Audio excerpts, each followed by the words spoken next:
देश भर में चल रहे आज़ादी के अमृत महोत्सव के माध्यम से हम उन महान हस्तियों को याद कर रहे हैं जिन्होंने देश की आज़ादी में अपना अहम योगदान दिया है।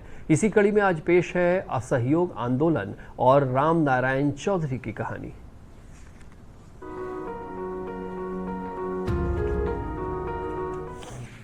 एक अगस्त 1920 को महात्मा गांधी के नेतृत्व में भारतीय राष्ट्रीय कांग्रेस ने रॉलेट एक्ट के खिलाफ आंदोलन शुरू किया।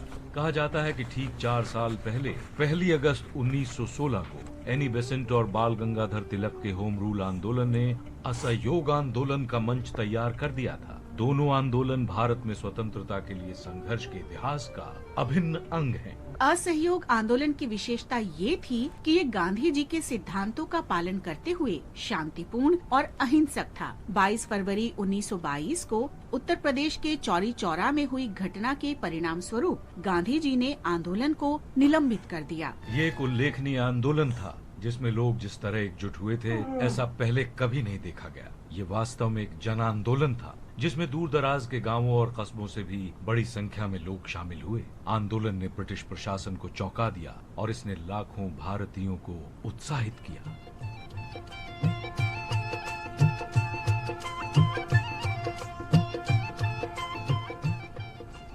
हम गांधीवादी स्वतंत्रता सेनानी राम नारायण चौधरी को भी आज याद कर रहे हैं, जिनका जन्म 1 अगस्त 1895 को राजस्थान में हुआ था। उन्होंने अपने जीवन का 3 दशकों से भी ज्यादा समय भारत के स्वतंत्रता संग्राम को समर्पित कर दिया और ब्रिटिश साम्राज्य से लड़ने और राजस्थान में रियासतों से उत्पीड़ित लोगों के लिए 6 साल जेल में बिताए।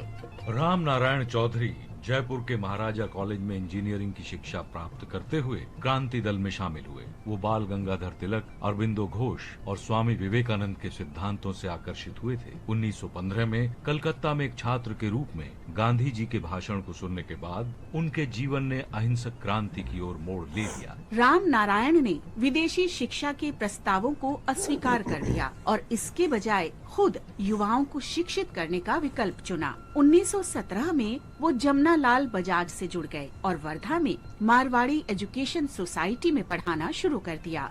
गांधी जी के सुझाव पर राम नारायण ने वापस राजस्थान जाकर विजय सिंह पथिक, शोभालाल गुप्त, माणिकलाल वर्मा, हरिभाई किंकर और भंवरलाल की सहायता से राजस्थान सेवा संघ का गठन किया। राजस्थान सेवा संघ का मुख्य उद्देश्य राजस्थान के गरीबों का उत्थान करना और क्षेत्र के भूमिहीन श्रमिकों के साथ मिलकर काम करना था।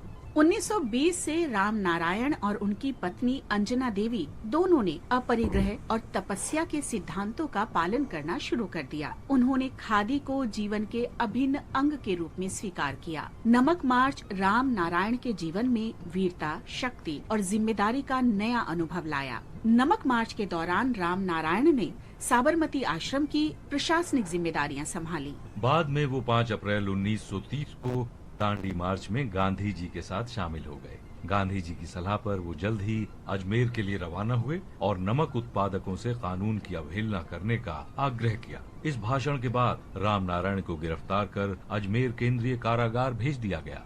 राम नारायण ने अजमेर में भारत छोड़ो आंदोलन में सक्रिय रूप से भाग लिया और 3 वर्ष जेल में रहे। जेल से रिहा होने के बाद राम नारायण साबरमती आश्रम चले गए, जहां उन्होंने गांधीवादी साहित्य के बड़े हिस्से का अनुवाद किया। आजादी के बाद राम नारायण ने अपना जीवन सामाजिक कार्यों और लेखन के लिए समर्पित कर दिया। 4 अप्रैल 1989 को अजमेर में उनका निधन हुआ।